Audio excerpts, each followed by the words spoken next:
I'm frustrated because I know Keith was very liked in the neighborhood all around this area where we are now. And I know someone knows something. And they're not coming forward with what they have to say. That was the brother of missing person Keith Johnson. But in a real interesting way, the media has joined Keith's case together with another missing persons case, and that is Olga Oro. Both of them went missing in D.C. They went missing a few days apart from each other, and honestly, they look like they were living in the same area. However, D.C. police are being very clear. These cases are not actually connected. The media, for some reason, is covering them almost as if they are. So it was really hard for me to look at one of these cases and say, I'm going to cover this one, but I'm not going to cover that other. So today, we're turning on the searchlight for both Keith Johnson and Olga Oro.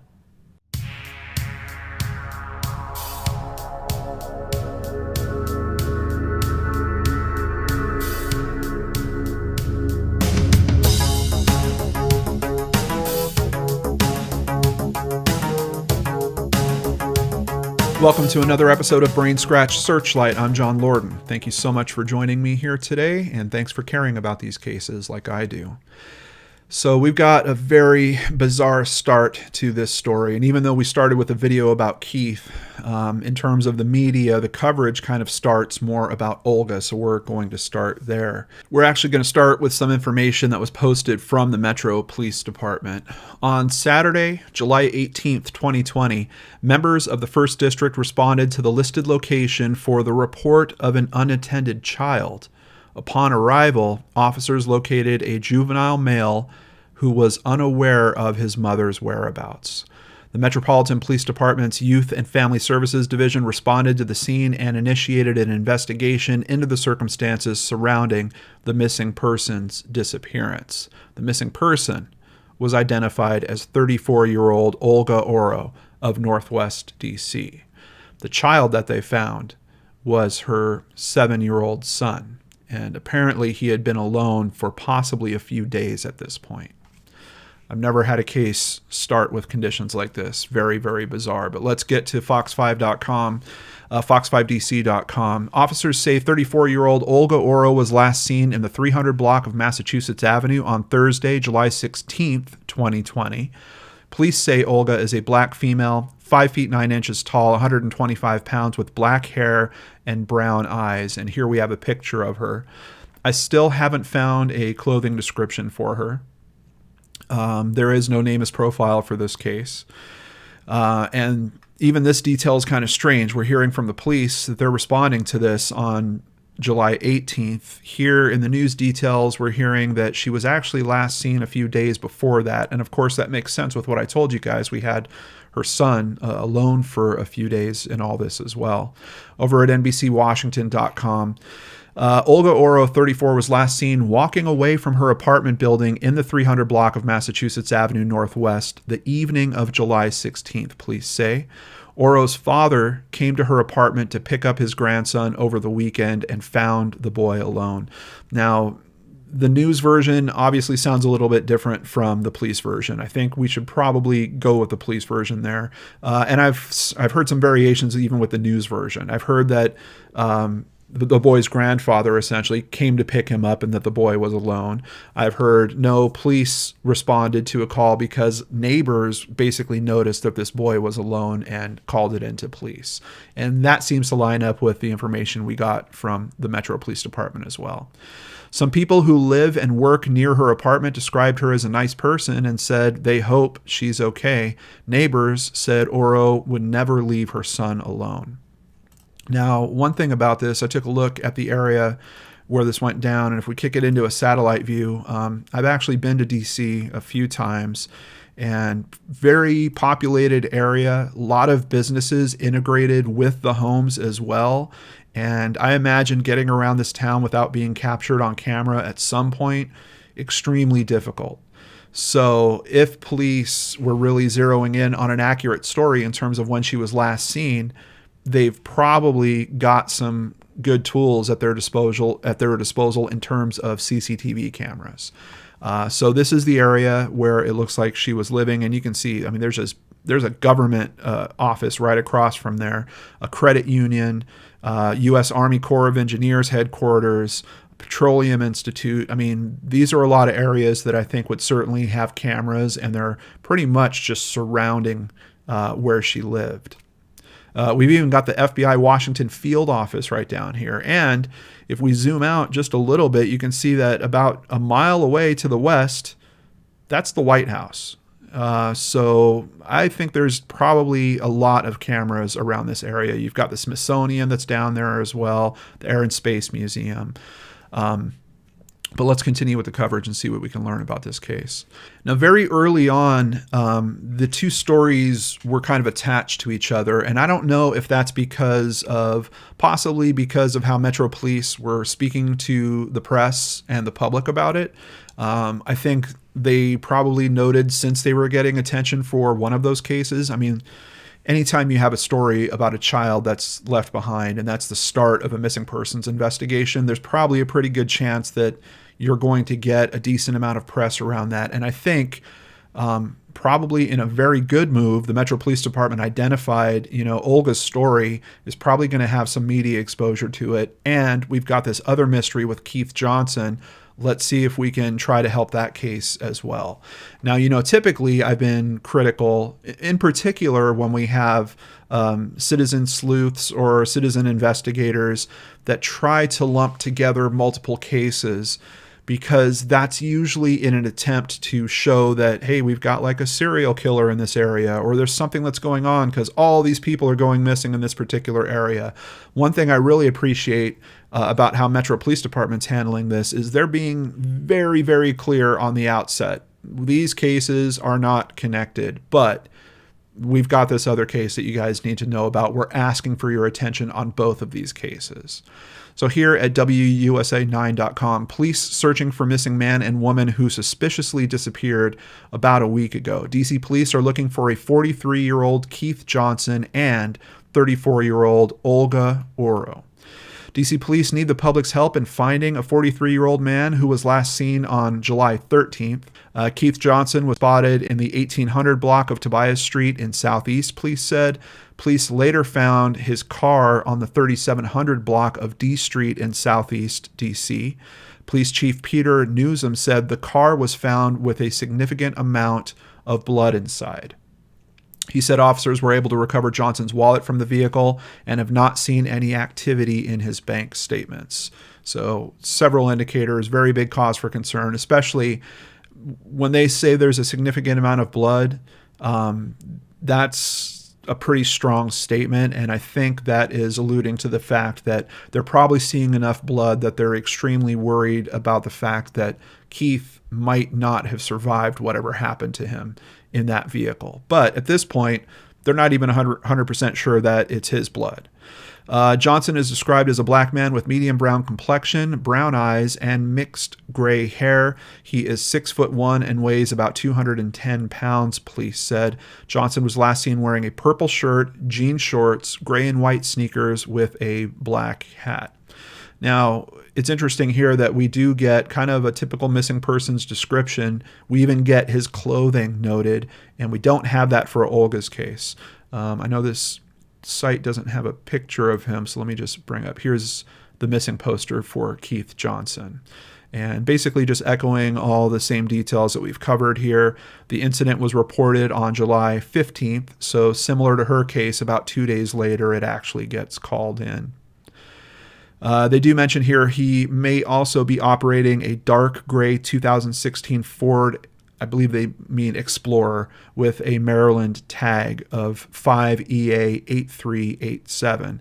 Now, obviously, we know his vehicle has been found. I'm assuming that's the same vehicle. I don't know if they're talking about another vehicle. But even with the vehicle being found, I want to share that information because maybe someone saw that vehicle or a vehicle matching that description in an interesting place or in an interesting way, and maybe that will help jog their memory. And of course, as always, we've got contact information actually on the screen. We've got it in the description box below. So if you do have information about either of these cases, it's actually the same contact details that you need. It's right down there. But let's get some more details on Olga's case as well. On the evening of July 16th, Ooro had just returned home from dinner with her boyfriend and 7-year-old son, Newsom said. Her son was found wandering the halls of their apartment on Tuesday and told people that he hadn't seen his mom.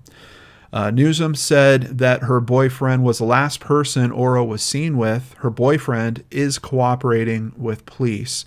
Investigators are concerned because Ooro and her boyfriend have a history of domestic violence, Newsom said. So it's interesting to me, last seen by her boyfriend, but we don't even have a clothing description for the missing persons profile. Kind of suspicious in itself, but pushing it the other direction, police are saying that he's actually cooperating with them.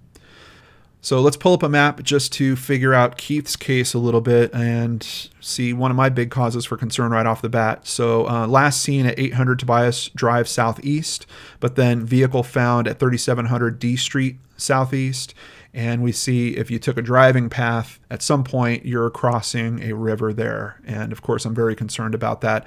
I know that this park that is along the river's edge has also been a search zone for these cases as well.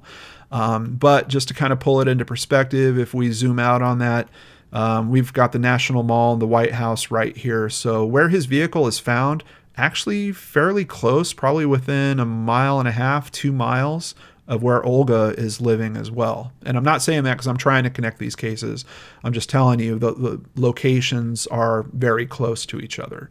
Let's go ahead and continue with more information over at fox5dc.com. Here we do have a picture of both of the missing persons. DC police are putting the public on high alert after 2 people disappeared under suspicious circumstances in what they say are unrelated cases.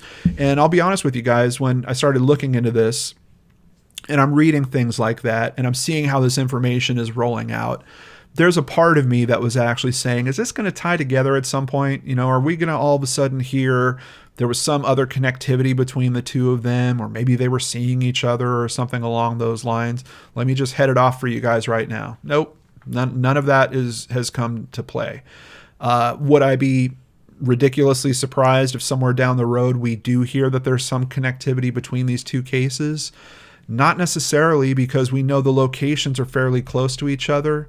Admittedly, we've got a lot of people living in this area. There's a very good chance that these two people never met, and their groups of friends may have never intermingled in any way. But there's also the possibility they did. So just to be clear, at this point, I certainly don't think these cases are connected. DC police being very strong, they don't think these cases are connected, but they're asking for help on both of them.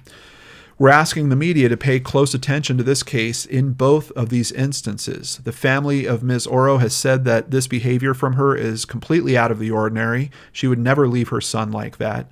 Police said Ooro's boyfriend has been cooperating. They noted that the child is staying with his biological father. So, yeah, just to be clear, the 7-year-old is not the boyfriend's son, and the 7-year-old is staying with his biological dad.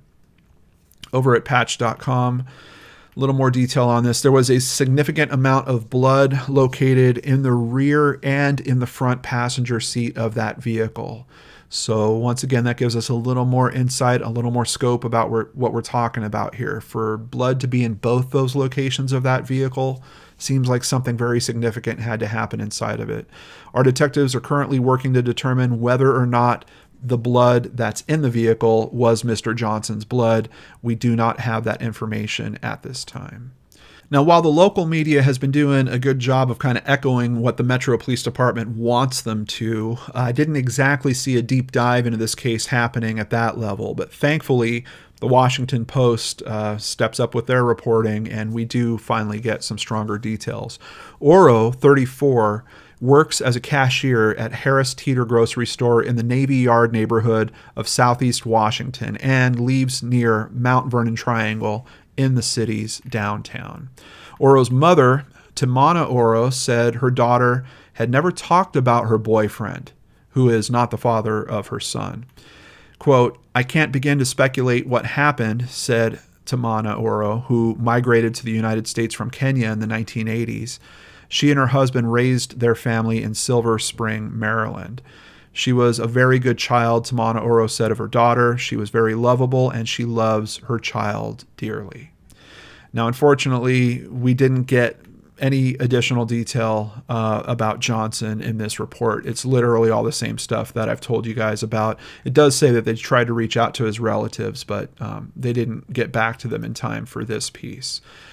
I do have some more information from the relatives that we will get to as we go forward. Over at NBCWashington.com, a post from July 21st, 2020, family pleads for answers after DC man disappears.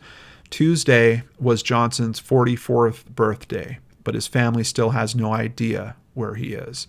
We do learn here that he has a fiance. I'm hurt, I'm shocked, Johnson's fiance Letitia Kemp said. It's indescribable because we don't know where he's at. And this is stuff that he don't do. He don't do this. He would have been home by now, she said.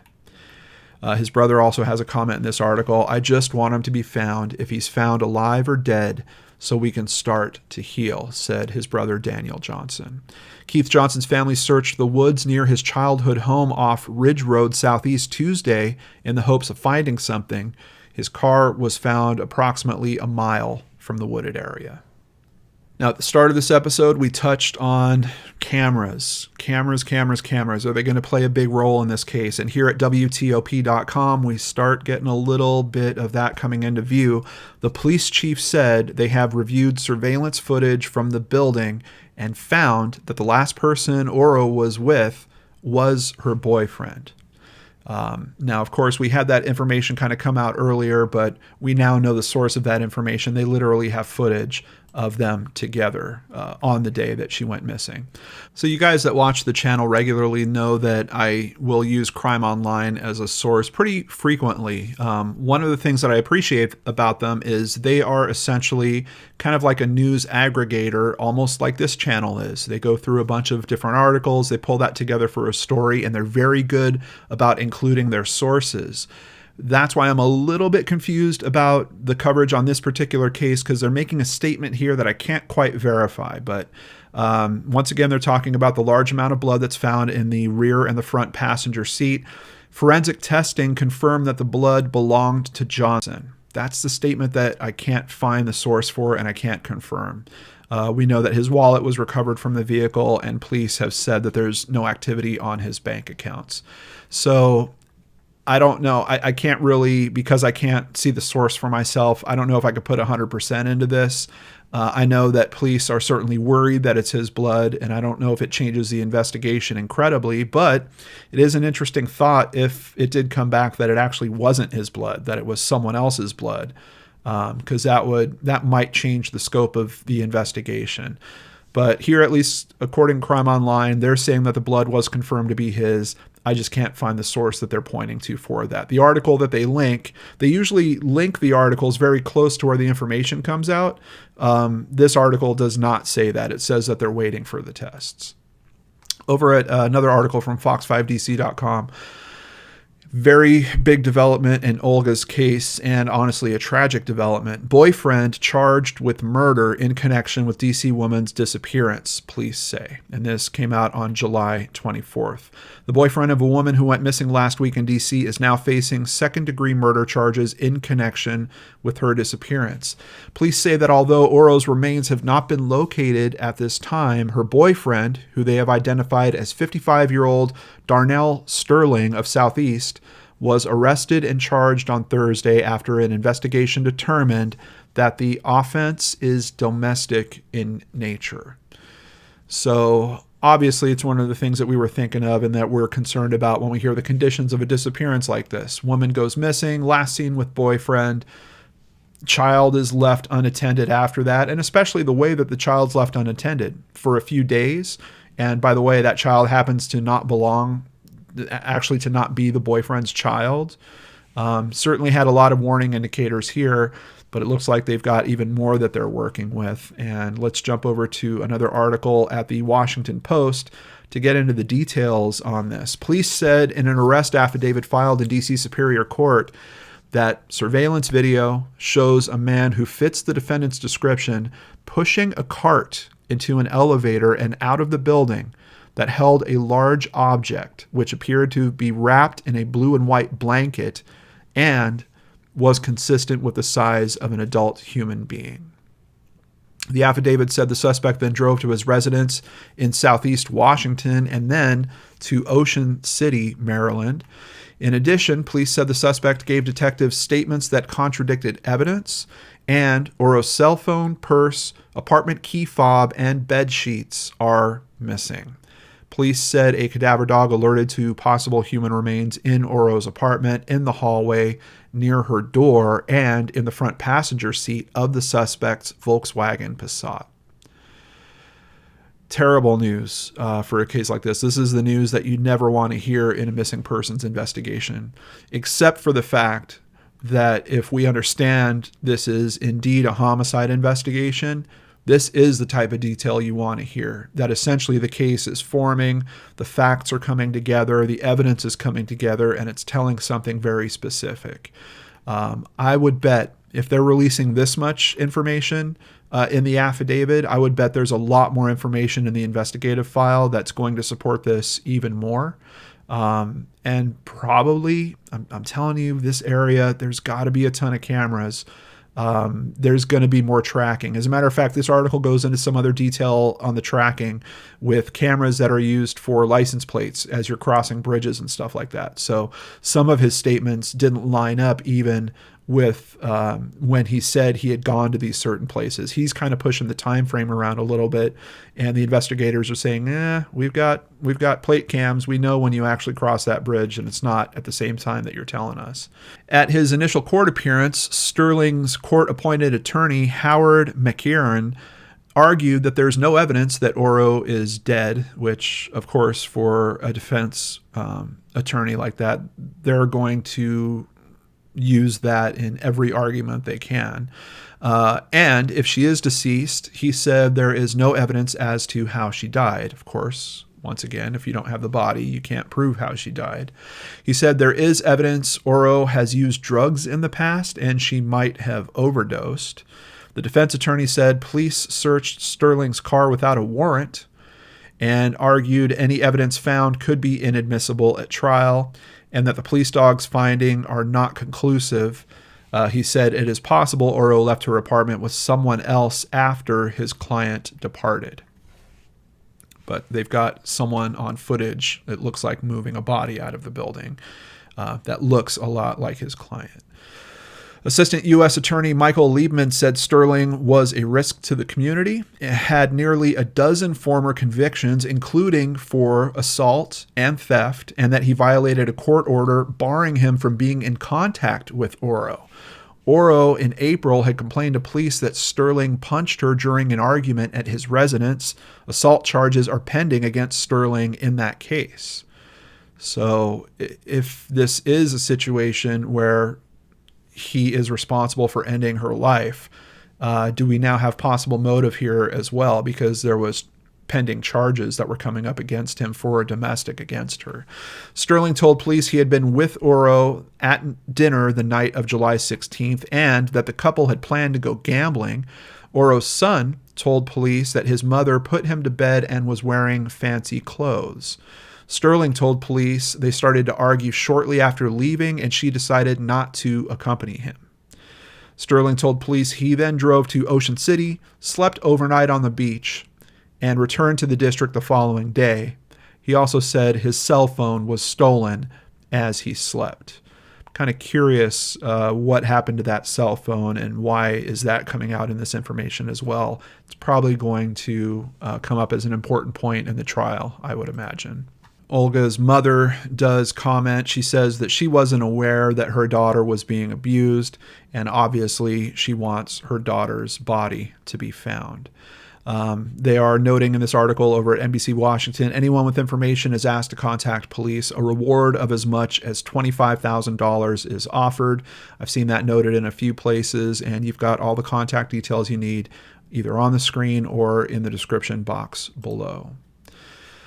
So unfortunately, it was a missing poster. It is now a homicide victim poster, up to $25,000 reward for Olga Oro. They're noting that it was very early in the morning on Friday, July 17th, that this probably occurred. We don't know exactly what happened. We don't know if they even have any idea exactly what happened. The statement here says, in the early morning, Miss Olga Oro was killed in the 300 block of Massachusetts Avenue. Her remains were removed from the scene but have not been located. The Metropolitan Police Department seeks the public's assistance in gathering information regarding this homicide. And we still have Keith Johnson missing as well in all this.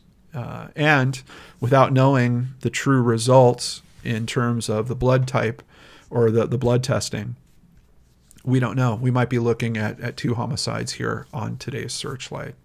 You know, every time I cover a case, I'm always looking for kind of the bright spots in that case and the heroes, if you will, of that case. And at this point, I think the only real bright spot that I can identify is that the police were smart enough to engage media in the way that they did and to bring attention to both these cases in the way that they did. And like I said, they've been so smart and safe about saying, hey, look, these things are not connected, but we need your help in both these cases. That I really appreciate that. And I hope that we see more police departments do that in the future. And of course, I hope that we learn where Keith Johnson is. I hope we learn where Olga Oro is as well. These families deserve answers. They deserve justice if that's what's needed in these cases. It really looks like both these cases will need that as well. And a big component to that is really understanding where these people are. And that's why we're talking about them here on Searchlight. Someone out there has information that's helpful in this. They might not even know it. So I'm hoping by raising exposure to this, maybe this video will get in front of the eyes of the people that have the missing piece. And I hope you find it in your heart to call this in. Before I end today's video, I want to thank several new patrons, starting with Grace Maloney. Grace, I believe that you also contributed through PayPal. Very kind of you to also sign up on Patreon. Thank you for that. Lynette Hazan and Christina Downs. If you would like to support the channel, please visit lordonarts.com where you can sign up for Patreon, sign up for PayPal, do both like Grace Maloney did, or buy merchandise. All of it helps keep me here doing what I'm absolutely moved to do, trying to help these families in these terrible situations and doing it with limited commercials, as always. Really thankful for you guys helping to support the channel, so please visit lordonarts.com. Take care, stay safe, and I'll see you back here on Friday with a brand new episode of Brainscratch on the Lord and Arts channel.